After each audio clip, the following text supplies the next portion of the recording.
আরণ্যককে উচিত কথা শুনিয়ে জব্দ করল রোশনাই। সম্পূর্ণ জানতে ভিডিওটিতে একটি লাইক করে দেখতে থাকো।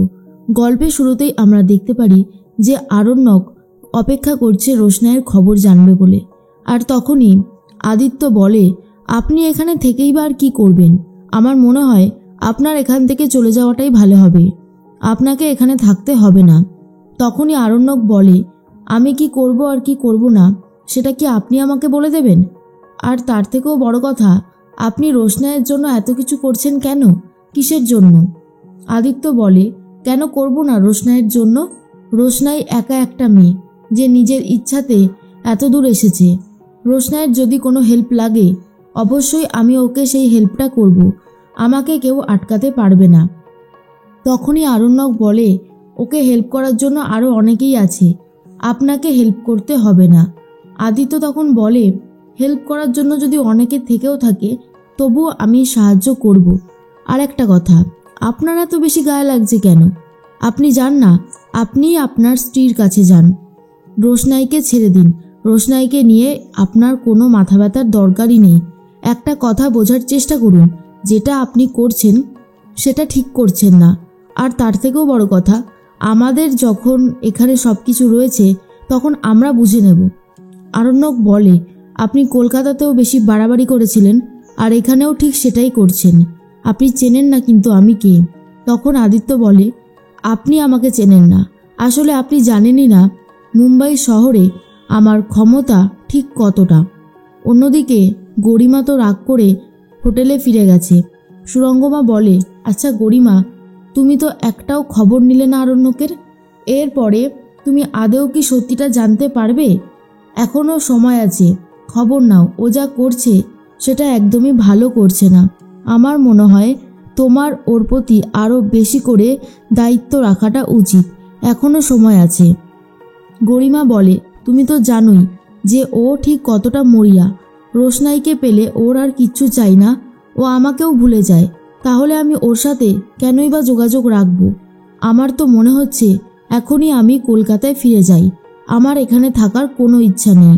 গরিমা বলে, তুমি কি করবে বলো তো? তুমি কি আমার সাথে যাবে? কিন্তু সুরঙ্গমা একদমই যেতে চায় না আর বলে, এটা একটা কম্পিটিশন, এই কম্পিটিশনের মঞ্চ ছেড়ে তুমি কোথাও চলে যাবে কেন? কিসের জন্য যাবে? তুমি কোথাও যাবে না। একটা কথা ভালো করে মাথায় রেখো যে এখানে তুমি প্রতিযোগিতা জিততে এসেছো। তুমি যদি আগেই হেরে যাও তাহলে কোনোভাবেই কিছু ঠিক হবে না। সময় থাকতে থাকতে নিজের আখেরটা গুছিয়ে নাও। দেখেছো তো রোশনাই একা কলকাতা থেকে এখানে এসে কি সুন্দর পারফরমেন্স করছে। হ্যাঁ, এটা ঠিকই যে আমি ভেবেছিলাম ও প্রথম রাউন্ডেই বাদ হয়ে যাবে, কিন্তু না, ও কিন্তু এখনও টিকে আছে। ও কিন্তু যথেষ্ট স্ট্রাগল করছে, কিন্তু ও কিছুতেই ফাইনালে যেতে পারবে না। আমি সেটাই চাইছি, আর চাইছি তুমি ফার্স্ট হয়ে দেখিয়ে দাও। কিন্তু গরিমা বলে, আমার আর এসব ভালো লাগছে না, এসব কম্পিটিশনে আমি নাম দিতে চাই না। আমার মাথা ব্যথা শুধু আরণ্যককে নিয়ে। আরণ্যক যে বাড়াবাড়িটা আবারও করছে সেটা আমার জাস্ট বিরক্ত লাগছে। ও যে কেন সবসময় এরকম করে আমি বুঝতে পারি না। তখনই সুরঙ্গমা বলে, শান্ত হও, এতটা রিয়াক্ট করবার কি কিছু আছে? সময় আছে এখনো, তুমি ভালো করে ডান্সটা প্র্যাকটিস করো। এদিকে মিনি এখনো বাড়ি আসেনি। মিনি কোথায় গেছে কেউই জানে না। এই নিয়ে বড় মাকে সবাই কথা শোনাতে থাকে। ছোট তখন বলে, বড় বৌদি এই সংসারের জন্য যথেষ্ট কিছু করে। বড় বৌদির মতো এই সংসারে আর কেউ খাটে না। সবসময় তো একটা মেয়েকে এইভাবে পাহারা দিয়ে রাখা যায় না। তবুও বড় বৌদি অনেক কিছু করেছে। আর এই যে জাহ্নবী, তোকে একটা কথা বলি, রাজা তো মিনিরও দাদা হয় নাকি? নাকি শুধুই তোর বর? রাজার সাথে এই পরিবারের মানুষের আরও অনেক সম্পর্ক আছে, কিন্তু তোর জন্য ও সেই সম্পর্কের কোনো দায়িত্বই পালন করতে পারে না। মিনি খেতে ভালোবাসে, আমরা সবাই জানি। রাজা কি করে? পাড়ার মোড় থেকে খাবার কিনে চুপি চুপি নিয়ে চলে যায় ঘরে। আজকে যদি বড়দা বড় বৌদির জন্য একটা খাবার নিয়ে আসে, বড় বৌদি সবার মাঝখানে সেটা ভাগ করে দেয়। তখনই তনুশ্রী বলে, আচ্ছা এখানে আবার এই সমস্ত কথা কেন আসছে? আমি তো এটাই বুঝতে পারছি না। যা হবার তা তো হয়েই গেছে, এখন তো মেয়েটাকে খুঁজে বার করতে হবে নাকি? মেয়েটা কোথায় গেল কিছুই তো বুঝতে পারছি না। তখনই দাদু বলে, আমার মনে হয় আমাদেরকে এবারে পুলিশে খবর দিতে হবে। তখনই মনে পড়ে গেছে বড় মার যে আজকে তো বস্তিতে ফাংশন আছে, ও তাহলে ওখানে যায়নি তো।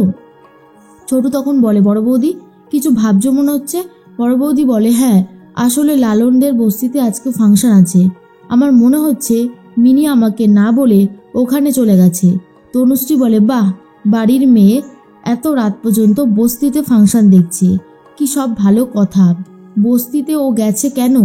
তখনই ছোটু বলে, কেন যাবে না বলো তো?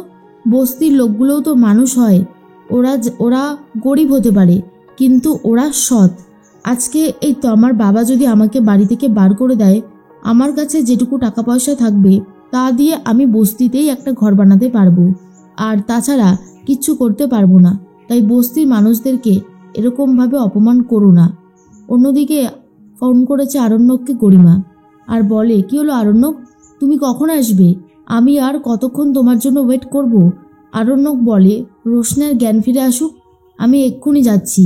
গরিমা তখন বলে, কি, রোশনায়ের জ্ঞান ফিরবে আর তারপর তুমি আসবে? তুমি এক্ষুনি আসবে, আমি কোনো কথা শুনতে চাই না। অনেক তো হলো, এবারে অন্তত একটু থামো। তুমি রোশনাইকে দেখে কেমন যেন একটু অন্যরকম হয়ে যাও, আর তাছাড়া তোমার যে আমার প্রতি কিছু কর্তব্য আছে সেটা নিশ্চয়ই ভুলে যাওনি। আরণ্যক বলে, না গরিমা, আমি ভুলে যাইনি, আমি আসছি বললাম তো, আমাকে একটু সময় দাও, আমি ঠিক চলে আসব। কিন্তু গরিমা আরণ্যককে একদমই সময় দিতে চায় না আর বলে, আমি তোমাকে আর সময় দিতে পারবো না, অনেকটা সময় হয়ে গেছে, এখনই তুমি চলে এসো। এরপরেই গরিমার কথা শুনে আরণ্যক বলে, ঠিক আছে আমি যাচ্ছি, তুমি একটু অপেক্ষা করো। এরপর আরণ্যক ফোন কেটে দিয়ে বাড়ির উদ্দেশ্যে রওনা দেয়, অর্থাৎ হোটেলের উদ্দেশ্যে রওনা দেয়। তার মধ্যে সুরঙ্গমা বলে, রোশনাইয়ের সুস্থ হতে সময় লাগবে, এর মাঝখানেই তুমি ভালো করে প্র্যাকটিস করবে, তোমাকে ফাইনালে প্রথম হতে হবে, দেখিয়ে দিতে হবে রোশনাইকে যে তুমি ঠিক কতটা ভালো একজন ডান্সার। কি মনে থাকবে তো? সুরঙ্গমা বলে, হ্যাঁ নিশ্চয়ই মনে থাকবে। মনে থাকবে না কেন বলো তো? এর মধ্যেই আরণ্যক একটা কথাই ভেবে যাচ্ছে যে রোশনাইকে কথাগুলো বলাটা খুবই জরুরি। এরপরে রোশনাইয়ের সাথে দেখা হয় আরণ্যকের। আরণ্যক তখন বলে, রোশনাই, তোমাকে আমি কিছু কথা বলবো বলেই ভাবছিলাম, ভালোই হলো কথাটা বলার সুযোগটা পেয়ে গেলাম। রোশনাই তখন বলে, আমাকে কি কথা বলবেন স্যারজি? আরণ্যক বলে, তুমি নিজের চেষ্টায় ফাইনাল পর্যন্ত এসেছো, এটা দেখে খুব ভালো লাগছে, কিন্তু তুমি ফাইনালে উঠে হেরে যাবে। আর এটা শোনার পরেই রোশনাই পুরোপুরি আকাশ থেকে পড়ে আর বলে, এত কষ্ট করে ফাইনালে উঠে নিজের ইচ্ছায় হেরে যাব? কিন্তু কেন, কিসের জন্য? আমি কখনোই হারতে পারবো না, আমি লড়াই করে জিততে এসেছি, হারতে নয়। আরণ্যক তো কথাগুলো বলতে থাকে, কিন্তু রোশনাই ভাবে স্যারজি আমাকে এইভাবে হারিয়ে দিতে চাইছে। আরণ্যকের কথা শুনে রোশনাই খুবই কষ্ট পায়।